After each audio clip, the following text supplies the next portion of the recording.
तो सभी का स्वागत है आपके अपने चैनल स्वरान एकेडमी क्लासेस पर। यहाँ हम बात करेंगे पोस्ट ऑफिस भर्ती 2025 को लेकर। भारतीय जो है पोस्ट ऑफिस जो है डाक सेवा है, उसके अंदर ग्रामीण डाक सेवक यानी जीडीएस भर्ती 2025 का फॉर्म आ चुका है। आप उसे भर सकते हैं। इसमें 10वीं पास जो है सरकारी नौकरी का मौका होता है, कोई परीक्षा नहीं होती और इसमें सीधा मेरिट 10वीं की मेरिट के आधार पर फॉर्म भरा जाता है और 18 से 40 साल की उम्र चाहिए। चयन प्रक्रिया 10वीं के अंकों के आधार पर होती है और यहाँ पर पद का नाम बीपीएम और एबीपीएम होता है, डाक सेवक होता है। तो आइए इस पर डिटेल में बात करें। देखिए, ये इसकी ऑफिशियल वेबसाइट है, इसी पर आपको फॉर्म मिलेगा। इधर उधर की बातें करने का कोई फ़ायदा नहीं, सीधा आप बात करिए, पॉइंट टू पॉइंट यहाँ पर आपकी बात सुनी कही जाएगी। और यहाँ पर शेड्यूल 1 के लिए जनवरी 2025 का नोटिफिकेशन है। आप एप्लीकेशन स्टार्ट 10 फरवरी से हो चुका है और एंड होगा आपका 3 मार्च तक आप फॉर्म को भर पाएंगे। फॉर्म भरने का स्टेप जो है आप यहाँ पर देखेंगे, जो स्टेप्स दिए गए हैं उसमें पहला स्टेप रजिस्ट्रेशन करना है, फिर अप्लाई ऑनलाइन करना है, फिर फीस पेमेंट करना है और इसके अगर आपको शिकायतें हैं तो 3 स्टेप में आप फॉर्म को फिलअप कर सकते हैं। टोटल 3 स्टेप में आप फॉर्म को भरा जा सकता है। यहाँ पर अलग सर्किल वाइज दिए गए हैं कि कहाँ पर कितनी कितनी वैकेंसीज़ हैं। यहाँ पर आप नोटिफिकेशन के डिटेल देख सकते हैं, पूरी नोटिफिकेशन की डिटेल आपको यहाँ पर मिल जाएगी। इसमें देखिए अलग अलग चीज़ें दी गई हैं। इस जगह पर यहाँ पर हमने फाइलें डाउनलोड कर रखी हैं, सर्किल वाइज पोस्ट कितनी हैं, इंस्ट्रक्शंस क्या क्या दिए गए हैं उनके बारे में यहाँ पर डिटेल दी गई है। तो आइए एक एक चीज़ को यहाँ पर समझते हैं कि क्या क्या चीज़ें यहाँ पर हैं। सबसे पहले आप सैलरी देख लीजिए, इसमें कितनी सैलरी आपको मिलती है। तो सैलरी यहाँ पर अगर बीपीएम के लिए आप जाते हैं तो न्यूनतम 12,000 और अधिकतम 29,380 रुपये मिलेगा। अगर एबीपीएम डाक सेवक के लिए जाते हैं तो आपको 10,000 मिनिमम और मैक्सिमम 24,470 रुपये मिलेगा। तो ये आपका वेतन है, इतना आपको प्रति माह मिलने वाला है। और ये चीज़ें अब आइए योग्यता की बात कर लेते हैं। अब देखिए आवेदन प्रक्रिया जो होगी वो आपकी तिथियां हैं 10 फरवरी से लेके 3 मार्च तक आप फॉर्म भर सकते हैं। अगर कोई गलती हो जाती है तो 3 मार्च से लेके 8 मार्च तक इसे सुधार सकते हैं। अब देखिए सेवा और शर्तें क्या हैं। जीडीएस नियमित सरकारी कर्मचारी नहीं होते, यानी ये नियमित सरकारी कर्मचारी नहीं होते। इन्हें कार्यावधि 4 से 5 घंटे प्रतिदिन करना होगा। 65 उम्र तक की सेवा ये कर सकते हैं और बीपीएम को अपने खर्चे का पर डाकघर के लिए आवास उपलब्ध कराना होगा। यानी बीपीएम को अपने खर्चे पर डाकघर के लिए आवास उपलब्ध कराना होगा, यानी अपनी जगह में ही उस डाकघर को खोलना होगा, क्योंकि गांव में आप जो चिट्ठियां और बाकी चीज़ें जो बांटते हैं उसके लिए। और इस पद की जिम्मेदारियां क्या, देखिए शाखा डाकपाल होता है यानी बीपीएम इसको कहते हैं। ब्रांच पोस्ट ऑफिस और आईपीपीबी जो है का संचालन करना होगा। डाक सेवाओं और आईपीपीबी का सेवाओं का विपणन व प्रचार करना होगा। मेल का वितरण, संग्रहण, अन्य प्रशासनिक कार्य करने होंगे। निवास पोस्ट गांव में रहना हो अनिवार्य होगा, यानी आपको गांव में ही रहकर ये सारी चीज़ें करनी होंगी और ये सारे आपको कार्य करने होंगे इस नौकरी में आने के बाद।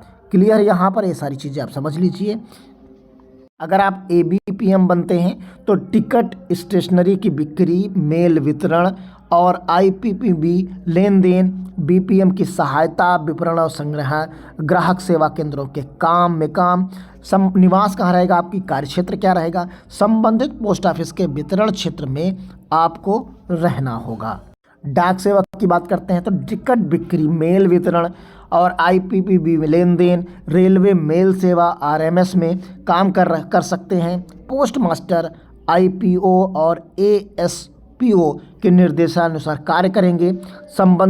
संबंधित एचओएसओ के वितरण क्षेत्र में रहना अनिवार्य होगा। अब यहाँ पर आप देख सकते हैं आयु सीमा की अगर हम बात करते हैं तो आयु सीमा में 3/3/2025 के अनुसार 18 वर्ष, अधिकतम 40 वर्ष और आरक्षण के नियमों के अनुसार आपको ये छूट मिल जाएगी। ओबीसी के लिए जो है 3 वर्ष, SC ST के लिए 5 वर्ष की छूट यहाँ पर आपकी। और आपके पास शैक्षिक योग्यता क्या होनी चाहिए उसे आप देख लीजिए यहाँ पर। शैक्षिक योग्यता में किसी मान्यतापूर्ण बोर्ड से कक्षा 10 आप पास हों। गणित और अंग्रेजी अनिवार्य विषय हैं, यानी ये आपके पास विषय गणित कक्षा 10 में होने चाहिए। स्थानीय भाषा 10वीं तक पढ़ी होनी चाहिए। स्थानीय भाषा का मतलब है जो लोकल लैंग्वेजेस हैं उन पर भी अभी हम बात करेंगे। अन्य आवश्यकताएं कंप्यूटर ज्ञान, साइकिल चलाने की योग्यता, पर्याप्त जीविकोपार्जन के साधन आपके पास होने चाहिए। आवेदन आप कैसे करेंगे? आवेदन आपके ऑनलाइन होंगे, जो हमने अभी वेबसाइट आपको दिखाई थी उसी वेबसाइट पर आपको फॉर्म भरना होगा। शुल्क कितना है? 100 रुपये आपको फॉर्म का शुल्क देना होगा। महिला और SC ST हैंडीकैप्ड ट्रांसजेंडर के लिए ये निःशुल्क रहेगा, यानी आपको जो अनरिजर्व्ड कैंडिडेट हैं या OBC हैं उन्हें 100 रुपये देना होगा। जो बॉयज़ हैं उन्हें 100 रुपये देना होगा। बाकी जितनी भी गर्ल्स हैं किसी भी कैटेगरी की हो, चाहे वो अनरिजर्व्ड की हो, चाहे वो OBC की हो, चाहे वो SC की हो, चाहे वो ST की हो, उन सभी की, या हैंडीकैप से नहीं PWD के हों, तो उन सभी के लिए जो है यहाँ पर निःशुल्क जो है फॉर्म ये उपलब्ध है। यहाँ पर आप देख सकते हैं चयन प्रक्रिया, कोई परीक्षा नहीं, केवल 10वीं के अंकों के आधार पर आपकी मेरिट सूची बनाई जाती है। मेरिट सूची 4 दशमलव तक की सटीकता के साथ बनाई जाती है और ग्रेड प्रणाली वाले उम्मीदवारों के अंक 9.5 के गुणक से बदले जाएंगे और ट्राई ब्रेकर में प्राथमिकता दी जाएगी, जैसे आयु को, ST ट्रांस वुमेन्स, ST महिला, SC ट्रांस वुमेन, SC महिला आदि को जो है उसमें वरीयता दी जाएगी अगर मार्क्स सेम होते हैं तो। डॉक्यूमेंट्स की कौन कौन सी जरूरत है? शॉर्ट लिस्ट किए गए उम्मीदवारों के लिए 10वीं की अंक तालिका यानी मार्कशीट, पहचान पत्र, जात प्रमाण पत्र, हैंडीकैप्ड प्रमाण पत्र, EWS प्रमाण पत्र, ट्रांसजेंडर प्रमाण पत्र, जन्म प्रमाण पत्र, मेडिकल सर्टिफिकेट्स, ये सारी चीज़ें आपको यहाँ पर ज़रूरत पड़ती हैं। और यहाँ अन्य महत्वपूर्ण निर्देश हैं। कोई भी सरकारी कर्मचारी जिसे अनुशासनात्मक कार्रवाई के तहत बर्खास्त किया गया हो आवेदन नहीं कर सकता। GDS को अन्य व्यवसाय में शामिल होने की अनुमति नहीं। जो पोस्ट ऑफिस या IPPB के हितों के खिलाफ होगा, भर्ती प्रक्रिया जो है 30 जून 2025 तक ये पूरी कर ली जाएगी। यानी जिसके लिए आप आवेदन कर रहे हैं, कब तक? 3/3/2025 तक आवेदन आप जिसका करेंगे, जिस फॉर्म का, उसे 30 जून 2025 तक पूरा कर लिया जाएगा। यानी आप जुलाई में नौकरी पर होंगे। तो कुल मिला के 4 महीनों के अंदर आप नौकरी पा सकते हैं अगर आप फॉर्म भरते हैं। तो आप यहाँ से देख सकते हैं नोटिफिकेशन में अगर आप देखेंगे तो यहाँ पर डिस्क्रिप्टिव्स के रूप में आपको यहाँ पर मिल जाती हैं कितनी पोस्ट हैं, सारी चीज़ें हैं। देखिए यहाँ पर ये पूरा का पूरा आपका प्रोस्पेक्टस है, इसके हिसाब से सारी चीज़ें यहाँ पर आपको मिलती हैं। इसी तरीके से आप यहाँ पर बाकी डिटेल सर्किल वाइज पोस्ट देख सकते हैं, यहाँ पर इसे डाउनलोड कर सकते हैं और यहीं से आपको देखेंगे ये टोटल पोस्ट आपको मिल जाती हैं। हर स्टेट के लिए अलग अलग पोस्ट हैं और ये भाषा के अनुसार जो है यहाँ पर निर्भर करती हैं। अब हम आपको बताएंगे टोटल पोस्ट, आप यहाँ पर देख सकते हैं। टोटल जो पोस्ट हैं वो हैं 21,000, कितनी है? 21,413 पद हैं।